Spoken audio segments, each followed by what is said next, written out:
It's very strange. Right here, this is a little strange. I think Nobles is getting tired himself, and he's trying to find a clean punch so he don't punch himself out.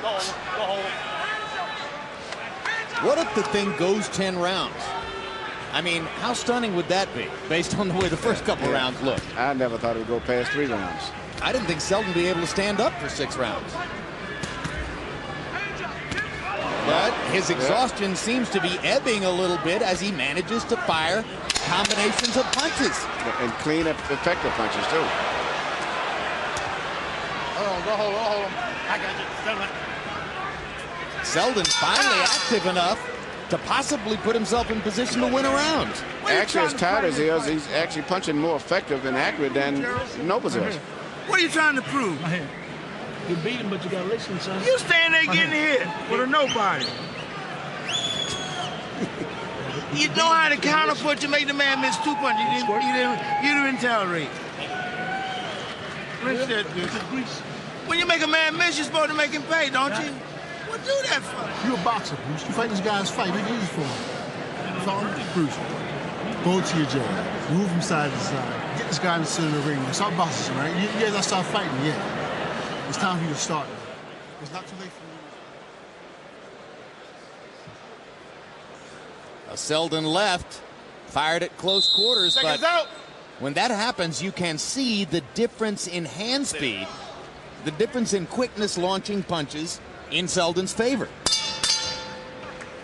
So if he could step up the activity rate a little bit down the stretch, he may still have a chance in the fight. Harold, how do you have it through 6? Hey, Jim, I got it 4-2, 58-56, Gerald Nobles. Jim, I still said, that second round that Seldon won has to be 10-9. And also, I thought Bruce Seldon did win the 6th round. That's his 2 rounds. Gerald Nobles seems to be dominating the other 4. Bruce Seldon has a hard time keeping his arms up because he has all that muscle.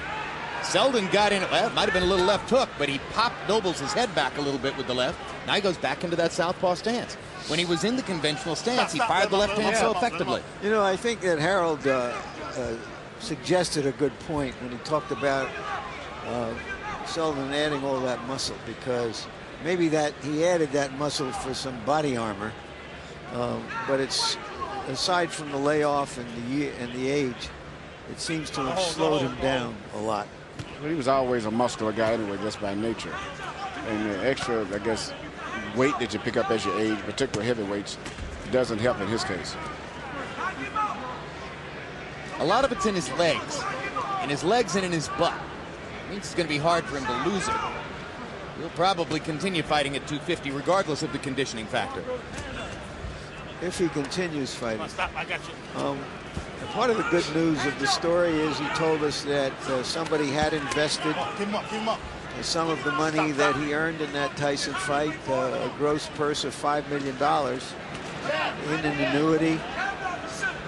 Collects something over, I think, $30,000 a year from that annuity. For the rest of his life. For the rest of his life.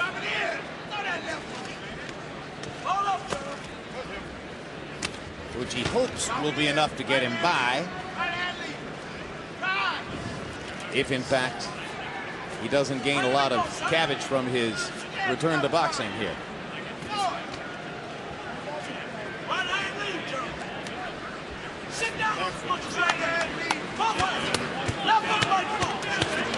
Hard right hand by Seldon. Nobles takes it perfectly.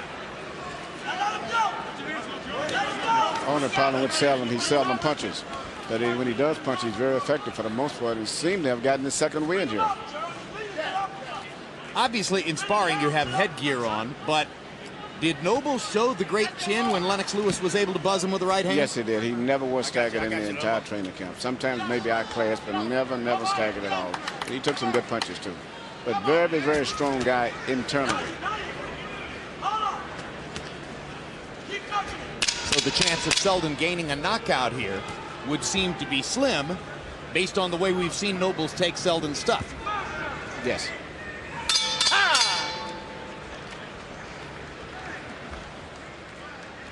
We're between rounds 7 and 8. Here are some upcoming boxing dates about which you certainly should know. May 22, Floyd Mayweather tests the waters at 140 pounds against DeMarcus Chop Chop Corley. You saw him against Zab Judah last summer. June 5, our next HBO pay-per-view. Oscar De La Hoya fighting at middleweight for the very first time, plus middleweight champion Bernard Hopkins on the same card. June 19, Boxing After Dark. Marco Antonio Barrera against Paulie Ayala. Jermaine Taylor against Raul Marquez. And then July 24, live on HBO, Arturo Gati's back, defending his 140-pound title belt against Romanian-born Montreal fighter Leonard Doreen.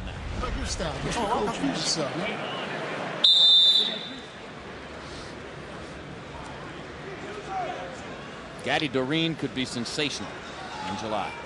Gatti Ward 4. Meaning that Doreen is just as subtle as Ward was? Well, Doreen's a tough guy. Strong, tough little guy.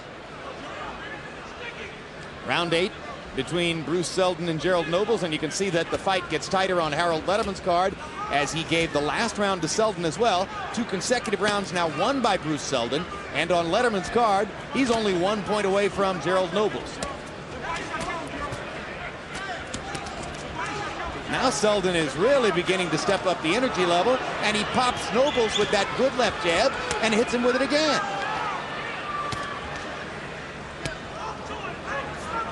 Is this a matter of Seldon shaking off the rust before our eyes, Emmanuel? Yeah, but this is a rough way to shake it off. You know, as Larry said earlier, this is where he's going to fight. This may be his first fight back, and maybe his last fight back also. He can't continue with the taking this kind of punishment, especially at the age of 37.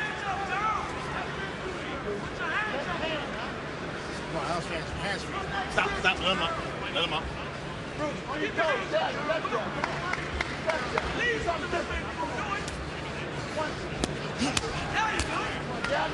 Nobles answers the jab with 2 left hands of his own. Seldon switches back into that southpaw stance. Comes out in this round, lands a series of good left jabs, still in the southpaw stance. Now he pops him with the right hand. Nobles needs to get busier after Seldon may have squeaked by and won the last 2 rounds.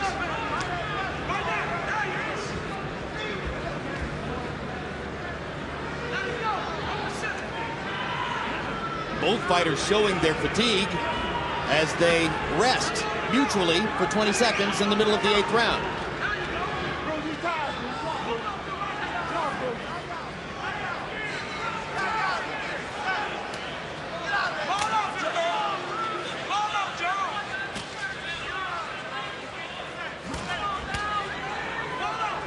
Nobles backing Seldon up with the right hand.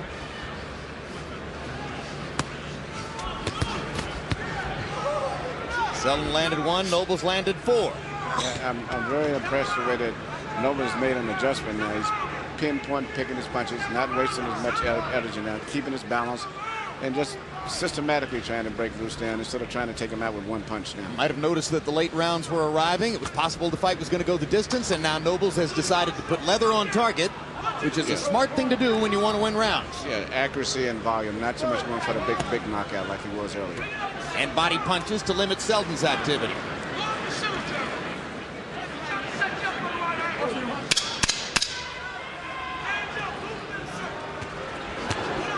And there's a good solid left hand over the top by Gerald Nobles. So Nobles reels in his expectations and his ambitions a little bit, tries to just get something done in terms of contact, and winds up having a really good round. Jay Nady, referee's instructions for the main event. There's no 3 knockdown rule in this fight. And if someone gets knocked down, we're going to go count all the way to 8. Okay. If you lose your mouthpiece or he loses his mouthpiece, at the first opportunity when there's a lull in the action, I'll call timeout. Okay? If you knock your opponent down, I'll send you to the neutral corner. Stay there until I tell you to come out. If you come out too soon, I'm going to send you back to the corner, and that'll give your downed opponent more time to recuperate. Mm-hmm. Obey my commands. It's very important. Okay. All right? I got you. Good luck. All right, thank you. Jay Nady was the referee for Roy Jones's conquest of John Ruiz to win a heavyweight title belt. In the eyes of most, Nady did a great job that night. Ruiz and his manager, Norman Stone, were not happy.